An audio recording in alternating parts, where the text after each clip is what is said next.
Guardian Angel, an Apex short story. Written by Ninmas Nunyabiz. Part 1. She had smelled so nice. In his desperation at first, the only feature he noticed was the Union Defender icon on the back of her jacket. He had felt like he'd have to run forever to find someone to help, and elated gratitude had filled him at seeing that globe and star crest so quickly.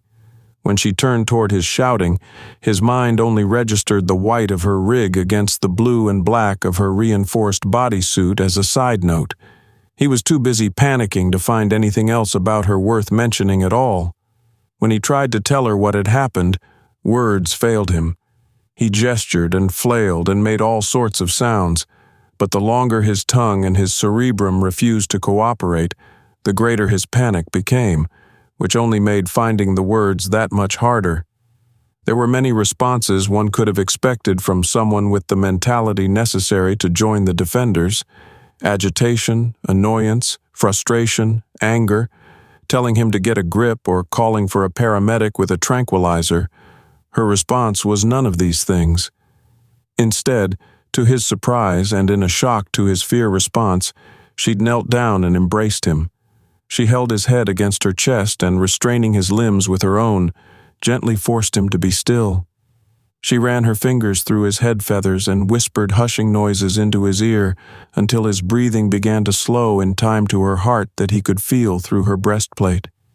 Her soothing scent drifted into his nose, forced all the more by their enclosed proximity. It was a touch sweet and a little loamy, almost floral. She had smelled so nice. Why, out of all of it, that stuck with him so heavily he couldn't say. Nevertheless, it had embedded itself firmly as her most defining characteristic by the time he had calmed himself enough for her to allow the evening chill to replace her soft warmth. With a smile, she encouraged him to try again. It worked, and he was able to tell her about the preds that had taken his sister, how she had made him hide so that only she was taken, and how they dragged her back into Border Town, threatening to kill her if she screamed.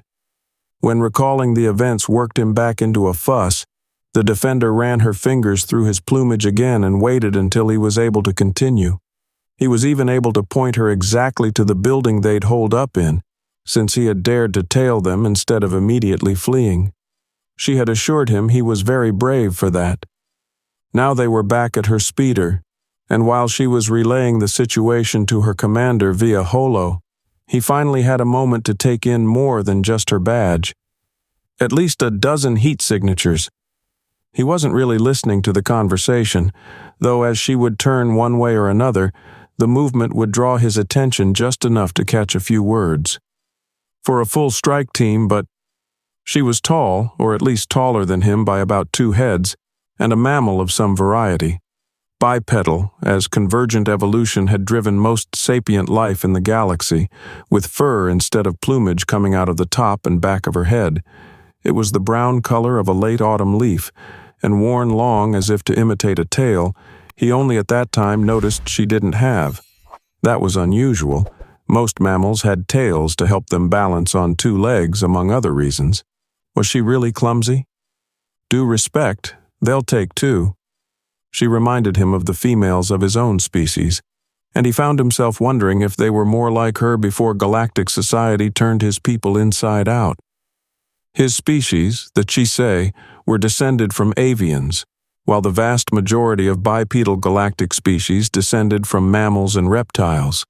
His people were known for being friendly, highly sociable, and colorful, but this was a perspective almost entirely shaped by the males. Like most birds, they had evolved for the males to be smaller, more socially outgoing and more visually appealing, with colorful feathers and delicate features. Females, on the other hand, were larger, as they were the ones that would be there to fight to protect the children from predators. They were plainer, too, with their plumage tending more toward browns and grays, and once upon a time it helped them blend in with tree limbs or cliffs better than the more colorful males, so as to be less likely to draw a predator's eyes to their nests. When they took wing to the stars and became a part of the galactic community, however, this proved to be the exact opposite of the norm, and every Chisa old enough to see the world around them, knew what that had been done to their society. Suddenly, Chisa males were being actively courted by countless exotic aliens, and for the first time the females had to masculinize themselves if they hoped to get a mate. After generations, it had completely destroyed their own culture, and for their females, any sense of what it meant to be such. As a female, the defender was largely unadorned, sturdily built, and of simple, mundane colors.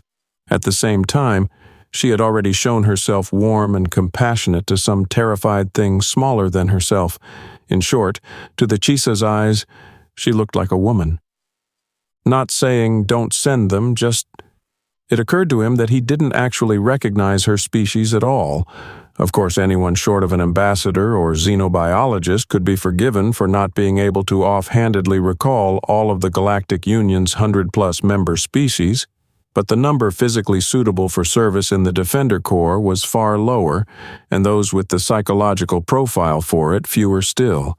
Even a young teen like him could recognize most of the Corps' races, but he drew a blank on her. Understood, heading out. He realized she'd ended the call when she started preparing her gear from the speeder's storage compartment. Wow, a pulse shotgun looked way bigger in real life. But it made sense. Who knew how many Preds were in that building, and the wide spread of the non-lethal weapon was in the Defender arsenal specifically for these kinds of situations. That and riot control, but would it have enough power to... Oh, she changed the intensity setting. Yeah, that would probably be a good idea. Preds. But then she moved her taser from her holster to the box.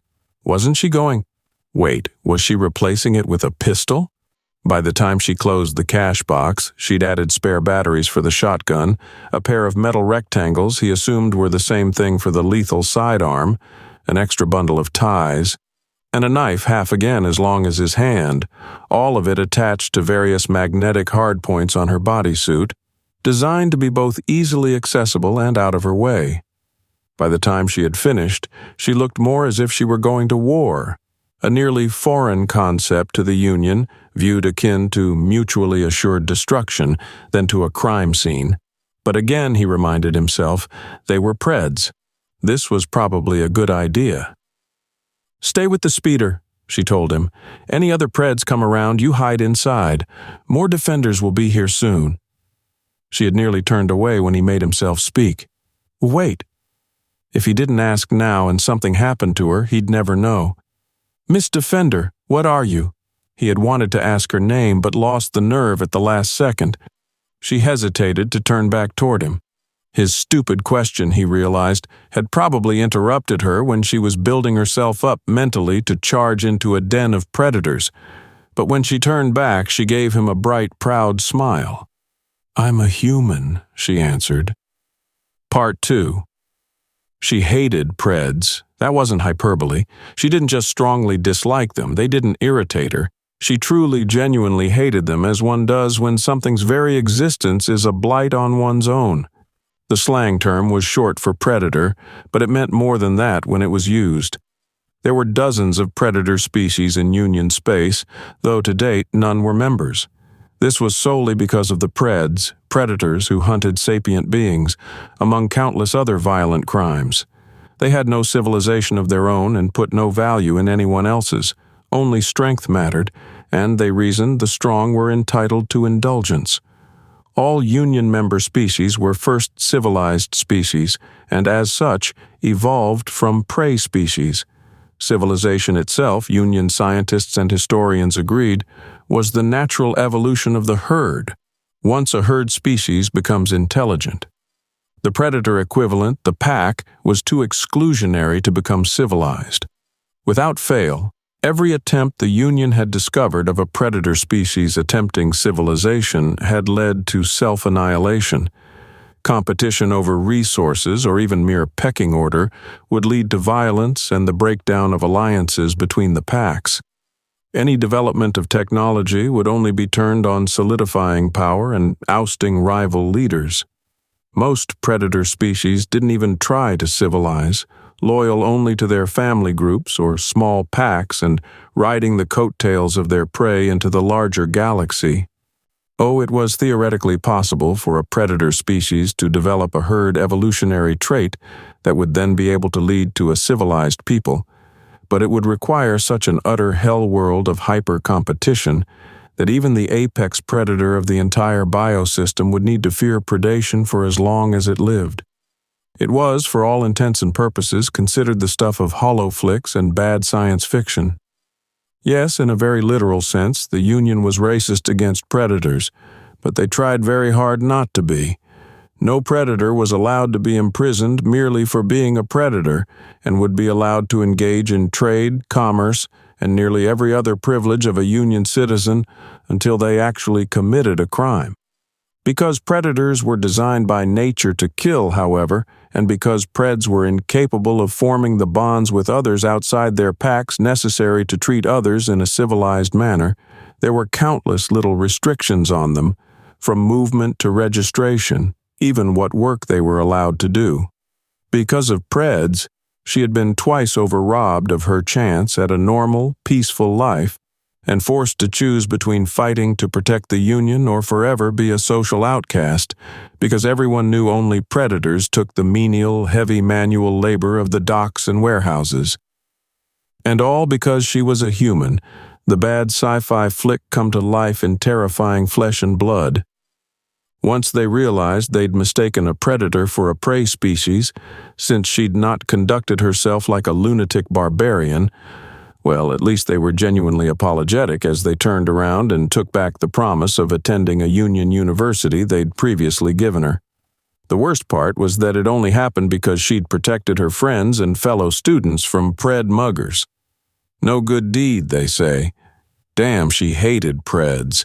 And now a bunch of them had gone and started taking citizens right off the street. They must have built up quite a group to be so bold. But that was about to change. Somewhere in the abandoned storehouse was an innocent girl whose only sin was protecting her brother, and they intended to make KFC out of her. Well, she would kill every last one of them if she had to, in order to keep that from happening. There were two big bruisers at the entrance wearing old patchwork rigs. One was armed with an auto-printed smooth-bore projectile weapon, the alien hypertech equivalent of a slam gun, while the other rested a piece of construction piping with a hunk of concrete on one end over his shoulders. Neither was relevant to her, as she had no intention of using the front door. Her own military-grade rig wasn't necessary for the running jump that caught hold of the old emergency ladder along the side of the building, as humans, like most primates, were adept climbers and jumpers. She would have preferred a grapnel to make it all quicker, but aids like that were rare among Union gear. If you needed to get up somewhere high, it was more common practice to either use a craft or send a member of a race capable of flight or skilled in climbing. Most Union species were much too uncomfortable with methods of traversal that weren't natural to them to invest in ways to do it better. But then, most Union species would have charged right at the front gate, she reflected, as she found a hole in the roof and dropped down into the building's rafters. That was why she wasn't surprised to find that those were the only preds on guard. About a dozen others were inside, milling around like a gang. Some were drinking, others were gambling, a few were catching a catnap, and a couple were actually doing something productive with weapon maintenance. It always struck her as odd that preds didn't do regular patrols. Instead, they preferred places with as few access points as possible, and then placed a token force on what points they couldn't block. Even the bruisers out front were intended more as eyes for defenders or rival gangs and intimidating walls of meat to keep gawkers moving than anything intended to hold off a sustained assault. This was the predator mindset on display, she had been told in training. So long as their numbers were too low to stir conflict within the pack, it was not in their nature to fear attack. No prey species, after all, evolved to hunt. Yes, they had members that were walking tanks, but none of them knew how to stalk, pursue, track, or ambush. It simply wasn't in their natures. Go figure, she thought as she made her way silently across beams and girders, mapping the storehouse floor and mentally noting where the preds were generally located. Prey species were bad at hunting. If the defenders had been based around a large human contingent, this lazy confidence from the Preds would see them nearly wiped out within a solar cycle. But there wasn't a large contingent of humans. They were, in fact, the smallest racial representation in the entire field, numbering exactly 1. She was the only human in the entire organization, in the entirety of the Union, in fact. It was why they had so little clue as to what to do with her. She found the girl toward the back. She'd arrived in time, though bound and stripped of most of her clothes. The Chisa girl was largely unharmed. The Preds were preparing to change that, however, as they attempted to jury-rig a large improvised electric grill to the stripped connections of the warehouse's old power systems. It must have had its own generator. She could feel the rafters under her feet vibrate each time they tried, as if something massive was attempting to turn in the ground beneath the building. Her stomach churned with each drawl of whatever turbines were below at the idea of them kicking fully over and that poor girl getting grilled alive. She would have preferred to have more time to plan out exactly how to move next, maybe pick out the most dangerous targets or how best to clear the area around the Chisa. Unfortunately, there was a scav in the mix down below. Scavs were smaller, more skittish Preds who evolved from scavengers, hence the name. More regular Preds held no respect for them, but they lived to be toadies to whatever predator scared them the most, seeking to spare their own lives through sniveling and brown-nosing. The more immediate problem, however, was that scavs had extremely sensitive senses, usually of smell or hearing, to go with their overdeveloped flight response. Damn, the little walking alarm bell was already looking around too. Guys," he was starting to say in a nasally tone as both his ears and his nose twitched, though the Preds closest to him seemed to ignore him. "I think somebody's—" He said nothing more as her boots came down on either shoulder, and the entirety of her body's weight and momentum collapsed his spinal column and crushed the vertebrae, while simultaneously severing the cord within from the brain. It was as instantaneous and total as if she'd beheaded him. And then the Preds noticed. The room filled with shouts ranging from recognizing her as a defender to cluelessly demanding to know what was going on. She was already drawing the pulse shotgun while they were still reeling in surprise, and fired it into the group ahead of her while still crouched, only to immediately pivot as she stood and fire it again behind her. The kinetic waves sent Preds and old storage containers rolling and provided an opening to keep her from being dogpiled. They charged her now, but she barely saw them as individuals. Click, pulse, turn, click, pulse, rotate, click, pulse, duck, click, pulse, reload, repeat. It almost felt like she was on autopilot as their slow charges were replied to in a dervish that she barely needed to direct. The cadence of their footfalls was no match for the beating of her heart as it thundered in her ears above their shouts and cries. Even then, she felt as if she might fire several times between its beats. She knew what was happening. Distantly, her rational mind, still slurring away on a trickle feed of resources, recognized she had entered combat mode. Her deep breaths were bringing as much oxygen into her lungs as her body could possibly pump, while glands dumped combat drug-level compounds into her bloodstream. Blood was directed into her core more than her extremities to protect against loss in case of damage, making her limbs feel light and airy. Her brain dimmed pain responses to limit loss of combat effectiveness should she be injured. Muscles that were capable of crushing the stronger-than-concrete bones they were attached to had their limiters removed to maximize performance, even at the risk of self-inflicted damage. Most spectacular of all, however, was the incomprehensible processing power of the human brain. As powerful as it was at any given time, it was normally a terribly distracted device. Not only was it, like any animal brain, constantly tracking so many things simultaneously, it was the most resource-hungry component of a high-performance machine to enable the advanced thought processes its host enjoyed. In times of great need, however, it was capable of dumping those higher processes to enhance sensory processing by orders of magnitude.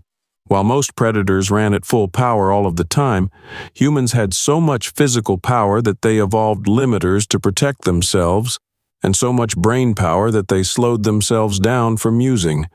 All it took, however, was a single switch to turn off all of those restrictions and return them to a state of primal dominance. The worst part was how good it felt. She turned and saw a hulking simic reptile grab a rickety makeshift stool and wind back with it. She crossed her arms in front of her face and braced for the impact of the hurled furniture. Even without the incredibly tough bones and decreased pain, she doubted it'd have meant much through her bodysuit. Her armor wasn't exactly heavy, but it didn't take much to protect her limbs from the projectile, and her limbs in turn would protect anything more vital, like her face. When it broke over her and shattered to either side of her form, however, the real threat was that the killer croc had charged her behind his seat. He went to crash his mass against her, to push her off balance, to force her to the ground, and she let him. Instead of trying to wrestle with his bulk, after bracing against his arms, she reached for his collar and let herself fall backwards with him.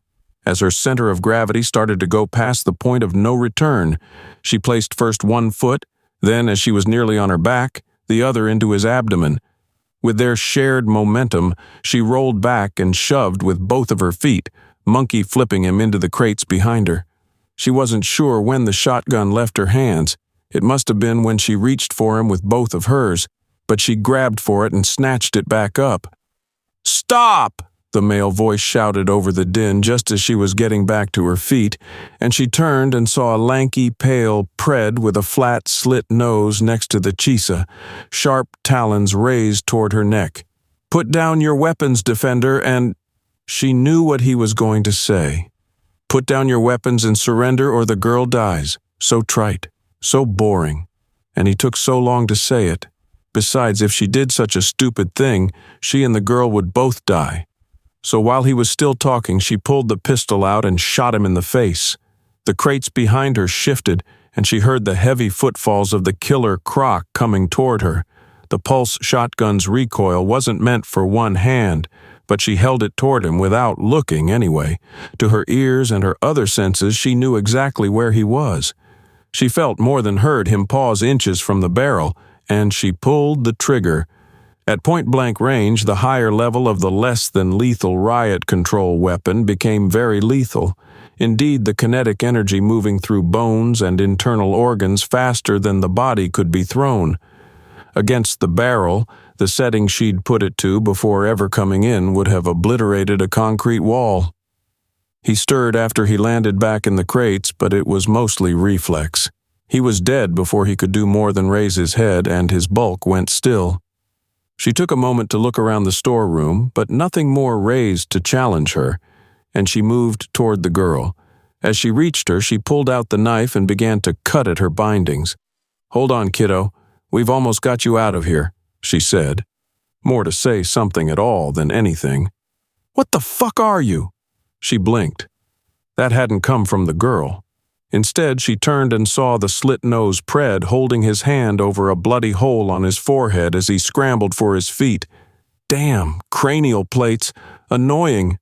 She left the girl there a little longer and turned to face him again, placing herself between him and the bird. "You're no leaf muncher, that's for damn sure," he continued to rant at her. "What are you?"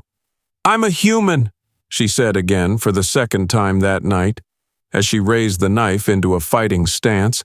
"The apex predator of a hell world."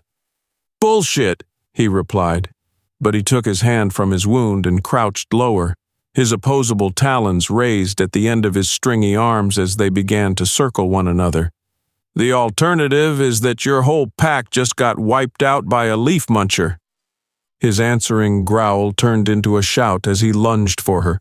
Her knife fended away the swipe of his claws, but then they were on each other as the struggle turned into a grappling match.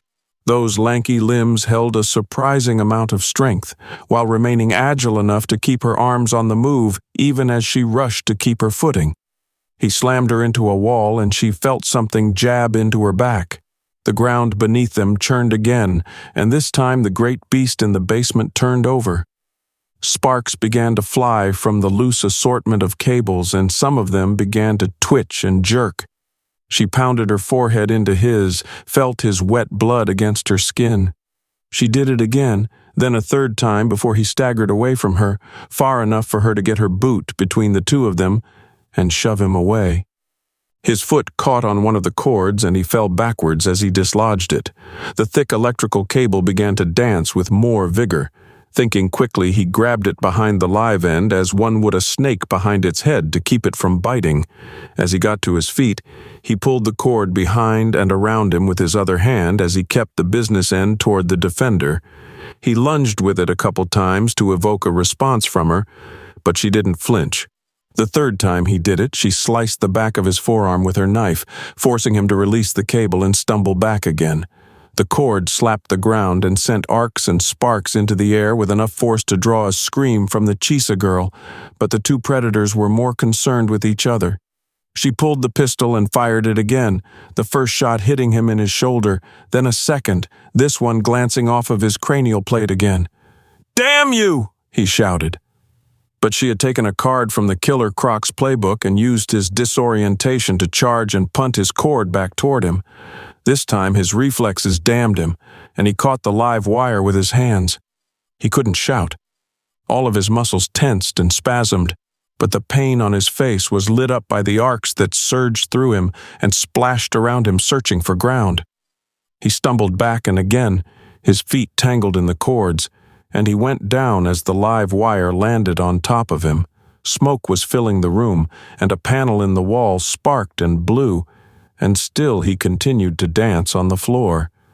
She wasn't sure his charred form was even still alive, but the old generator was starting to make a bad sound.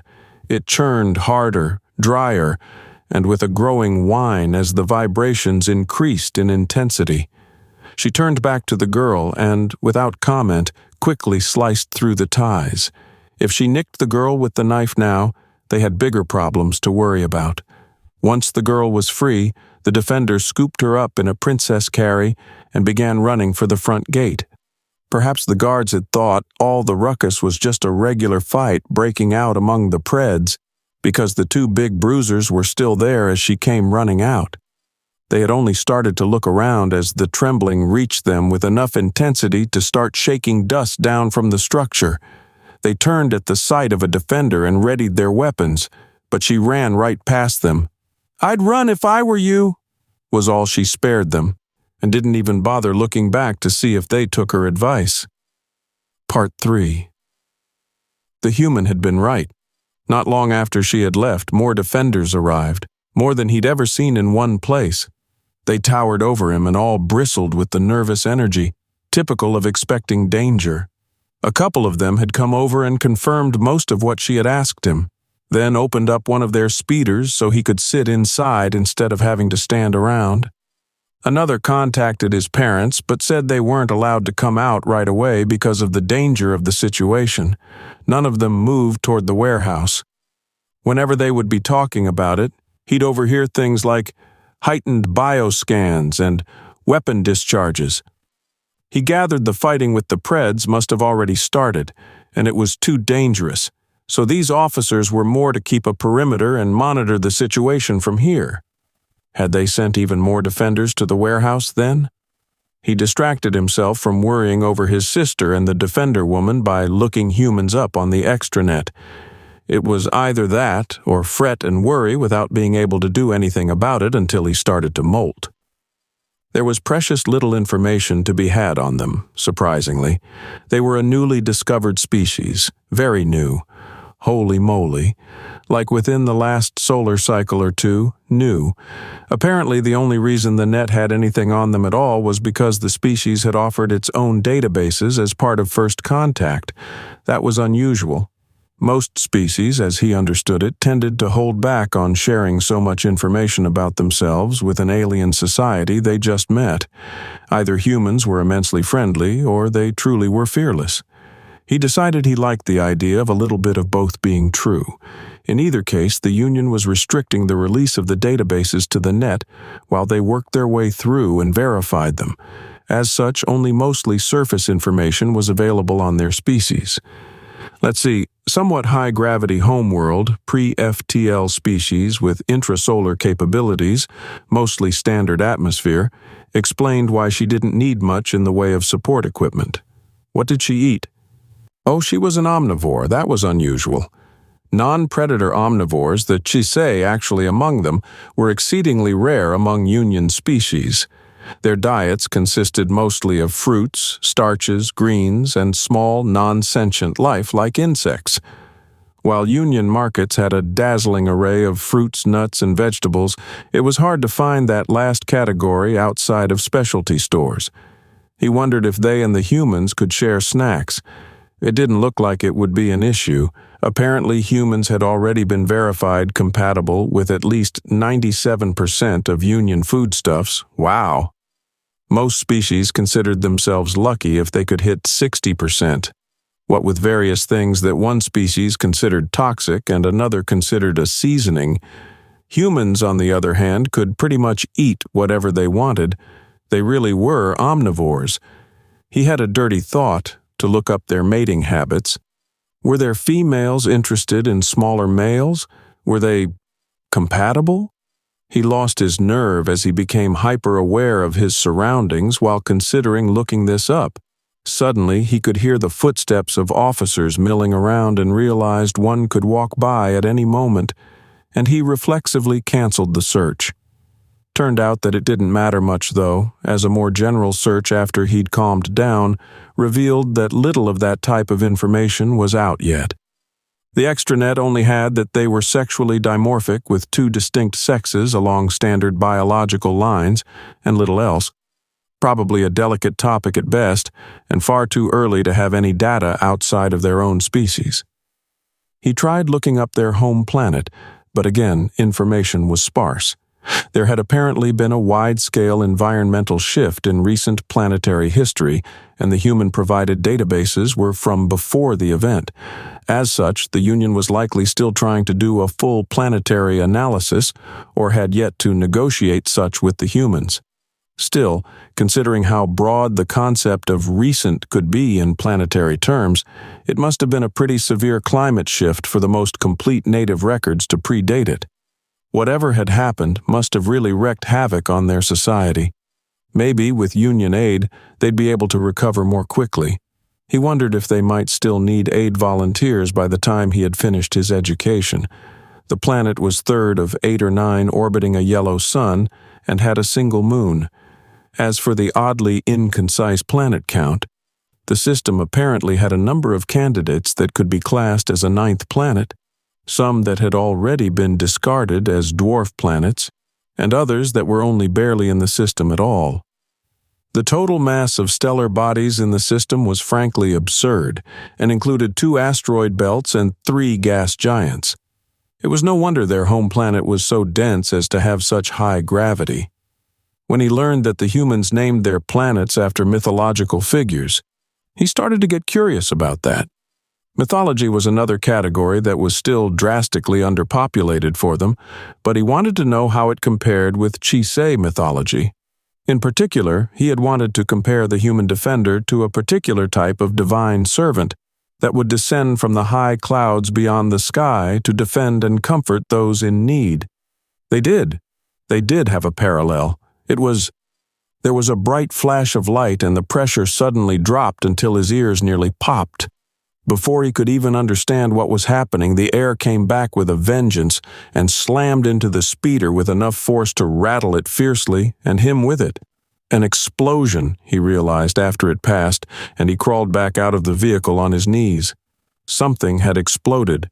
The speeder's stabilizers might have made it worse, he realized as he got his feet on solid ground again.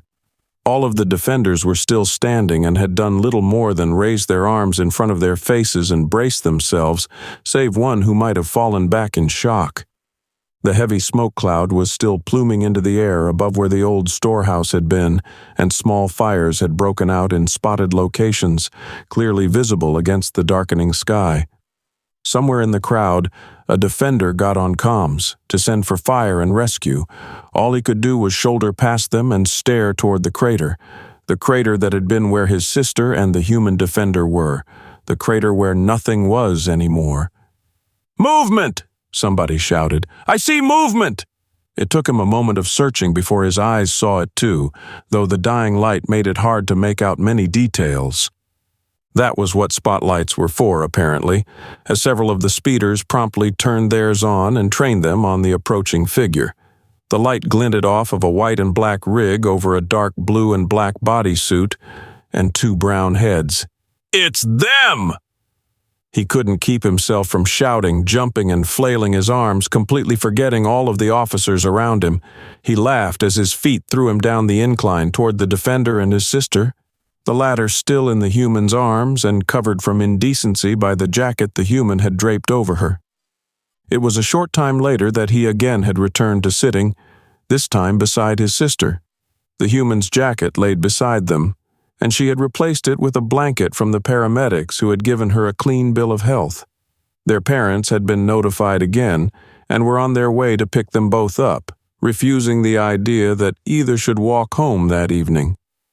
Had an old reactor in the basement, didn't last long after it actually came on.